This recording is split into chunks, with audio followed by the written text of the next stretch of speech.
जब हमारी तीनों सेना, हमारी सेना पूरी तरीके से तैयार थी लड़ाई के लिए, जंग के लिए, तो आखिर अमेरिका के कहने पर या अमेरिका के दबाव पर किस कारण से प्रधानमंत्री नरेंद्र मोदी ने जंग को रोका? चुनाव लड़ने में और युद्ध लड़ने में जमीन आसमान का अंतर होता है। भारत का सबसे बड़ा विवाद पाकिस्तान से ही तो है, और आप पाकिस्तान जैसे मुल्क से घबरा रहे हैं। और हम अमेरिका के कहने पे, वो अमेरिका जिसने कभी किसी का साथ ही नहीं दिया, उस अमेरिका के कहने पर हमने एक बारी में सीज फायर मान लिया। और पाकिस्तान हमारे कहने पर क्या कहते हैं, अभी तक रुका नहीं है सीज फायर, उसने तो कंटिन्यू गोलियां चला रहा था। मोदी मीडिया क्या चला रही थी कि बिहार से देंगे मोदी पाकिस्तान को जवाब। समझ लीजिए, आती मोदी जी को जहाँ कश्मीर जाना चाहिए था, मोदी जी बिहार पहुंच गए। गलती से एक मिसाइल वहां दाग दी जाती तो मुद्रा पोर्ट पर अडानी का पैसा लगा हुआ है, वो सारा डूब जाता। करोड़ों रुपया हमारा सेना पे खर्च होता है, करोड़ सेना पे नहीं खर्च होता, करोड़ों रुपया हमारे हथियारों पे खर्च होता है। उन हथियारों को सिर्फ एग्जीबिशन में सजाने के लिए है क्या? देश के जो है हमारे कई जवान शहीद हो गए। आपने अभी देखा होगा कि वो इकलौता बेटा था जिनके पिताजी पहले शहीद हो गए, अब उनका इकलौता बेटा शहीद हो गया। आपने राजस्थान के अंदर देखा होगा किस तरीके से उनकी बेटी जो है वो बदला लेने की बात कर रही है। आपने देखा होगा कि किस तरीके से महाराष्ट्र का वो बेटा शहीद हो गया। न जाने कितनी माओं के बेटे इस देश के तिरंगे के लिए शहीद हो गए। जब हमारी तीनों सेना, हमारी सेना पूरी तरीके से तैयार थी लड़ाई के लिए, जंग के लिए, तो आखिर अमेरिका के कहने पर या अमेरिका के दबाव पर किस कारण से प्रधानमंत्री नरेंद्र मोदी ने जंग को रोका? आप मुझे बताइए। पाकिस्तान ने पहले हमारे जो बेगुनाह लोग हैं, जो बिल्कुल ये समझ लीजिए उनका कोई कसूर नहीं, उनका दोष नहीं, उनको घुस के पाकिस्तान ने हमारे जो है 28 लोगों को मारने का काम किया। उसके बाद पाकिस्तान ने कश्मीर में हमारे लोगों को मारने का काम किया। और आप एक बात मुझे बताइए, जब जवाबी कार्रवाई में हम हमला कर रहे थे तो पाकिस्तान के कहने पे आपने सीज फायर क्यों किया? और एक चीज मैं आपको बता दूं, ये बात प्रधानमंत्री नरेंद्र मोदी बिल्कुल सही कहते हैं कि पहले के भारत में और आज के भारत में जमीन आसमान का अंतर है। 1971 की आपने लड़ाई देखी होगी, जब पाकिस्तान के 2 टुकड़े कर दिए गए थे। उस वक्त पर भी अमेरिका ने बीच में जो अपना हस्तक्षेप किया था, लेकिन अमेरिका की बात को इंदिरा गांधी ने नहीं सुना था। और उसके बाद फिर भी, तब भी भारत को परमाणु की धमकी दी गई थी, लेकिन उस वक्त पे इंदिरा गांधी ने किसी की नहीं सुनी और पाकिस्तान के 2 टुकड़े कर दिए, पाकिस्तान और बांग्लादेश। और इंदिरा गांधी ने क्या कहा कि हम इतनी दूर बैठे, कई हजार किलोमीटर दूर बैठे, हम किसी की बात नहीं सुनते। वो थी इंदिरा गांधी। तो आज के भारत में और पहले के भारत में जमीन आसमान का अंतर है। और अब समझ में आया कि इंदिरा गांधी को आयरन लेडी क्यों कहा जाता था। सिर्फ यही कारण है कि जिस कारण से इंदिरा गांधी को आयरन लेडी कहा जाता था। और चुनाव लड़ने में और युद्ध लड़ने में जमीन आसमान का अंतर होता है, ये बात आप याद रखिएगा। आपका क्या है, आपने तो जिस तरीके से पहले घटनाओं पे जो सेना ने जो कार्रवाई करी है, उस घटनाओं के नाम पर आप वोट मांग लेते हैं। आपका तो काम ही यही है, तो आप तो इस पे भी वोट मांग लेंगे। आपको तो अपने बिहार चुनाव की तैयारी करनी होगी, क्योंकि जिस दिन पहलगांव का हमला हुआ, पहलगांव अटैक होने के बाद प्रधानमंत्री आपको बिहार के अंदर चुनावी रैलियां करते हुए दिखे होंगे। आपने देखा होगा नीतीश कुमार के साथ बैठ के किस तरीके से खिलखिलाकर प्रधानमंत्री हंस रहे थे। और अभी भी सरकार की हमने तारीफ करी थी कि चलो सरकार ने अच्छा कदम उठाया, लेकिन अब हम सरकार की तारीफ नहीं करेंगे और सरकार के खिलाफ इसलिए बोल रहे हैं क्योंकि एक बात आप मुझे बताइए, तब भी सेना ने कार्रवाई करी, इस देश के सैनिकों ने जो किया, और आपने तो अमेरिका के एक कहने पर सीज फायर मान लिया। जो हमारे जो जवान शहीद हुए हैं, जिन माँ का वो इकलौता लाल था, उनके माँ के आप बेटे को वापस ला सकते हैं? मुझे ये बताइए। और दूसरी सबसे बड़ी बात, पूरे देश में झूठी खबर फैलाने वाले और फेक खबरों को फैलाने वाले वो गोदी मीडिया के पत्रकार लाहौर से अभी तक वापस आए ही नहीं आए, या लाहौर में ही रह गए? उनको वापस लाया गया, नहीं लाया गया? जो झूठी और फेक खबरें दिखा रहे थे, पूरे देश को गुमराह कर रहे थे, उनके लिए आप क्या कहेंगे? भाई मैं आपको बता दूं, जब आपको सीज फायर करना था, तो जब आपने ऑपरेशन सिंदूर चलाया और आपने रात को अटैक किया, उसके बाद आप सीज फायर कर देते? आपने क्यों हमारे देश के इतने जवान शहीद होते? उल्लंघन कर दिया भाई, मैं वही तो कह रहा हूं। एक बात आप मुझे बताइए, भारत कोई इतना कमजोर मुल्क थोड़ी है। एक और पाकिस्तान, जो अमेरिका ने सीज फायर करवाया भारत और पाकिस्तान के बीच, उसके 1 से 1.5 घंटे 2 घंटे बाद पाकिस्तान ने सीज फायर को तोड़ दिया। उसने तुरंत इंडिया के ऊपर अटैक किया। भाई आप मुझे एक बात बताइए ना, जब वो सीज फायर को नहीं मान रहे तो आप क्यों मानेंगे? मुझे बताइए कि जिन माँ का वो इकलौता लाल था, जो इस देश के लिए, इस देश की मिट्टी के लिए, इस देश के तिरंगे के लिए शहीद हो गया, उसको आप वापस ला सकते हैं? बताइए आप मुझे।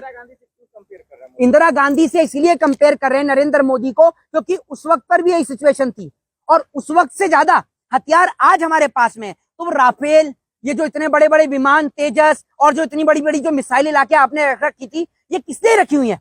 इनको एग्जीबिशन में लगाकर इनको क्या दिखाएंगे लोगों को? सिर्फ बताइए ना आप मुझे, आप क्या किसका इंतजार कर रहे हैं? भारत का सबसे बड़ा विवाद पाकिस्तान से ही तो है, और आप पाकिस्तान जैसे मुल्क से घबरा रहे हैं? मुझे बताइए ना। और वो भारत जिसने समय रहते हर बार पाकिस्तान को मुंह तोड़ जवाब दिया है, मुझे बताइए ना, कब हमने पाकिस्तान को मुंह तोड़ जवाब नहीं दिया? हमारे देश के लगभग सभी प्रधानमंत्रियों ने पाकिस्तान को मुंह तोड़ जवाब दिया।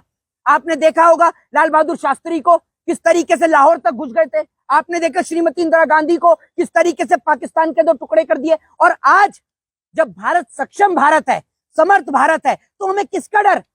और हम अमेरिका के कहने पे, वो अमेरिका जिसने कभी किसी का साथ ही नहीं दिया, उस अमेरिका के कहने पर हमने एक बारी में सीज फायर मान लिया। और पाकिस्तान हमारे कहने पर क्या कहते हैं, अभी तक रुका नहीं है सीज फायर, उसने तो कंटिन्यू गोलियां चला रहा था। वो गोदी मीडिया ने भारत का अपमान किया। गोदी मीडिया ने तो लगातार झूठी और फेक खबरें फैलाकर देश के अंदर लोगों की जो है भावनाओं के साथ खेला। इस तरीके की हरकत कर रखी थी गोदी मीडिया ने कि ठीक है, आप गुजरात, आप अपनी लोकेशन में बताइए, बस गुजरात में कहां से, गुजरात की स्थिति क्या है, आप ये बता दीजिए। इस तरीके का सीन चला रखा था। मतलब लोगों को बिल्कुल पागल आपने बना रखा था। इनका तो बस नहीं चला। और कुछ लोग तो ये भी दिखा रहे थे कि भैया भाजपा का कब्जा हो गया, वहां बीजेपी का कब्जा हो गया। इनका बस नहीं चला, वरना ये भी कह देते कि लाहौर से मोदी जी चुनाव लड़ेंगे, कितनी सीटों पर लड़ेंगे, ये भी दिखा देते। इनका बस नहीं चला। ये तो इन्होंने माफी तो मांग लिया ना आज तक। देखिए, एक चीज मैं आपको बताता हूँ, माफी क्या, आपने पूरे देश को गुमराह किया। देश जंग के टाइम पर एक बहुत बड़ी सिचुएशन से जूझ रहा था।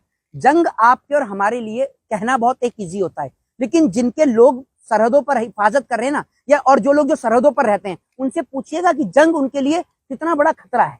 उनका घर, उनका परिवार, घर से बाहर निकलना, बच्चों का कॉलेज स्कूल जाना, उनका खाना पीना, 2 वक्त की रोटी के लिए वो लोग तरस जाते हैं। लेकिन मुझे ये बात समझ में नहीं आई कि जब पाकिस्तान ने हमारे देश के बेगुनाह लोगों को मारा, तो उसके बाद एक अमेरिका के कहने पर हमने इतनी आसानी से सीज फायर मान लिया।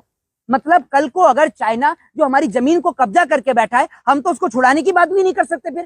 क्योंकि अगर हमारे प्रधानमंत्री एक बार में ट्रंप की इतनी सुन लेते हैं कि एक बार में उसके कहने पर, भाई जब अमेरिका ने हमारे देश के लोगों के पैर में जंजीरें बांधकर भेजी, तो हमारे प्रधानमंत्री की बात रखने के लिए वो उनको रख भी तो सकता था। लेकिन तब तो उन्होंने सुनी नहीं बिल्कुल। हमारे प्रधानमंत्री ने एक बारी में उनकी बात मान ली। सरकार बहुत कुछ सोच भी तो रही होगी बैकफुट पे आकर। सरकार सिर्फ ये सोच रही है कि जितना काम होना था हो गया, अब कल से अपना वापस लग जाओ बिहार के चुनाव में, वापस से अपने वही मुद्दे उठा लो। जातिगत जनगणना हो गया, वक्फ बोर्ड का मुद्दा हो गया, इन्हीं मुद्दों को उठा लो और ये हो गया। बाकी हम दिखा देंगे कि हमने पाकिस्तान को मुंह तोड़ जवाब दिया। थोड़ा लंबी लंबी मोदी जी चुनाव के दौरान फेंक ही देंगे कि आप एक बार हमें वोट दे दो, अब की बार पाकिस्तान को पूरा अलग कर देंगे। लंबी लंबी तो फेंक ही देंगे। सीज फायर को बिहार चुनाव से क्यों जोड़ रहे हैं? भैया आपने देखा नहीं गोदी मीडिया क्या चला रही थी कि बिहार से देंगे मोदी पाकिस्तान को जवाब। समझ लीजिए, आती मोदी जी को जहां कश्मीर जाना चाहिए था, मोदी जी बिहार पहुंच गए। तो आप मुझे बताइए ना, क्यों ना जोड़े बिहार से? इसीलिए बिहार से जोड़ा जा रहा है। और क्या है, और आप देख लीजिए कल से चुनाव की तैयारी शुरू हो जाएगी। मोदी जी तो ललकार रहे हैं ना वहां से। मोदी जी का ललकारना हमें पता है कैसे ललकार रहे हैं मोदी जी, ठीक है ना। और बहुत सारे सोशल मीडिया पे मीम्स भी चल रहे हैं। लोग यहाँ तक लिख रहे हैं कि एक जो है, एक आज से पहले जो कुछ टाइम पहले जो 18 साल की उम्र में एक सिंदूर ला के उसको छोड़ दिया था, अब आधा सिंदूर यहाँ छोड़ दिया, जो ऑपरेशन सिंदूर जो चलाया था। तो लोग तो बहुत तरीके के मीम्स बना रहे हैं, तरीके के मीम्स बना रहे हैं प्रधानमंत्री को लेकर। जी, सोशल मीडिया क्या नाम दे रहे हैं? अरे मोदी जी के मास्टर स्ट्रोक को समझिए। कौन सा मोदी जी का मास्टर स्ट्रोक? सुन लीजिए, ये मैं आपको एक बात बता रहा हूं, अगर इन जंग में किसी नेता का परिवार का बच्चा शहीद हुआ होता ना, और लोग तो बहुत कुछ लिख रहे हैं सोशल मीडिया पे, लोग तो यहां तक लिख रहे हैं कि जंग की सीज फायर को इसीलिए एक बार में मान लिया गया क्योंकि अडानी का पोर्ट जो है वो भी खतरे में था गुजरात में। गलती से एक मिसाइल वहां दाग दी जाती तो मुद्रा पोर्ट पर अडानी का पैसा लगा हुआ है, वो सारा डूब जाता। तो लोग तो ये भी कह रहे हैं कि इसीलिए एक बारी में सीज फायर मान लिया। और बड़ी बात यह है कि एक बारी में कहते, अमेरिका के कहते हमने एक बारी में सीज फायर मान लिया, कोई आर्गुमेंट नहीं, कुछ नहीं, एक बारी में मान लिया। क्या शिमला समझौता का ये कहने का अपमान है? आप मुझे एक बात बताइए, वो मुल्क जिसके साथ हमारा सीज फायर हुआ है, वो मुल्क सीज फायर को नहीं मानना? 1 घंटे बाद ही हमला कर रहा है और आप जो है सीज फायर लेकर बैठे हो। भाई हमारे जवान शहीद हुए हैं, हमारे लोग मरे हैं, हमारे लोगों की जान गई है, हमारे बेगुनाह लोग मरे हैं, और आप एक बारी में सीज फायर मान के बैठ गए। मैं तो सरकार के इस फैसले के पूरी तरीके से खिलाफ हूं। जहां हम जंग के टाइम पर प्रधानमंत्री और देश की सरकार के साथ खड़े थे, और आज हम उतना ही सरकार का विरोध करते हैं। जी, क्या करना चाहिए? भाई हम ये चाहते हैं कि हमारे देश के जो आपने करोड़ों रुपया हमारा सेना पे खर्च होता है, करोड़ सेना पे नहीं खर्च होता, करोड़ों रुपया हमारे हथियारों पे खर्च होता है। उन हथियारों को सिर्फ एग्जीबिशन में सजाने के लिए है क्या कि हमने राफेल लिया है, भारत इतना ताकतवर हो गया, भारत उतना ताकतवर हो गया? उनका इस्तेमाल करते ना, हमारे जवान शहीद हुए। भाई मैं इसलिए इतना बोल रहा हूं, हमारे घर से आर्मी में है लोग, हमें पता है ना कि एक जब जवान शहीद होता है तो उसके परिवार पे क्या बीतती है। उस हरियाणा के परिवार में जाकर पूछिए कि जिनके पिता पहले शहीद हो गए और अब इकलौता बेटा शहीद हो गया, उनको आप क्या कहेंगे। और एक भी प्रधानमंत्री एक भी बार उनके घर नहीं पहुंच रहे शहीदों के घर, शर्म आनी चाहिए।